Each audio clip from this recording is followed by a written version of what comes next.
Et puis moi, le premier, c'est aussi, si j'ai fait tout ça, c'est aussi pour essayer de sortir du lot et pour changer de ce que les gens voient tout le temps. Parce que même le copywriting, tu as un très bon copywriting sur une page qui est codée avec les pieds ou avec un design qui sort des années 80 parce que t'as pas voulu mettre 100 balles dans un logo professionnel. Bah non, ça marchera pas non plus.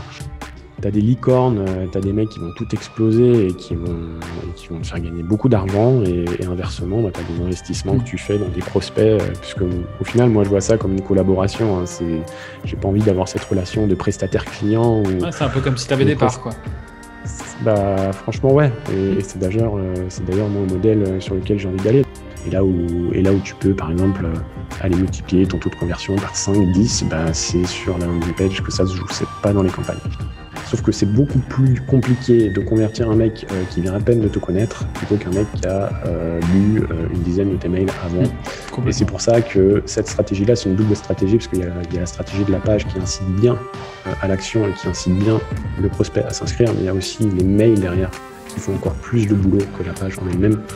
C'est pour ça d'ailleurs que je me suis beaucoup et on s'est formé au même endroit en copywriting, etc. Puisque c'est même plus important que comment, sur quel bouton tu vas appuyer, quel mot-clé ou quel mot tu vas mettre dans ton annonce. Ça, c'est entre guillemets, c'est même peanuts en fait. Et comme tu le dis, je pense qu'on le vit tous quand on est solopreneur. On a beaucoup de mal à ajuster la partie prod de la partie formation et on se dit toujours que le temps qu'on passe à se former, c'est du temps qu'on prend pas pour produire. Tu peux jamais te mettre à la place des gens. Il y en a qui ont des façons de réfléchir qui sont assez dingues et qui vont taper des choses complètement loufoques quand ils veulent te trouver, quoi. Je ne connais pas la clé du succès, mais celle de l'échec, c'est d'essayer de plaire à tout le monde.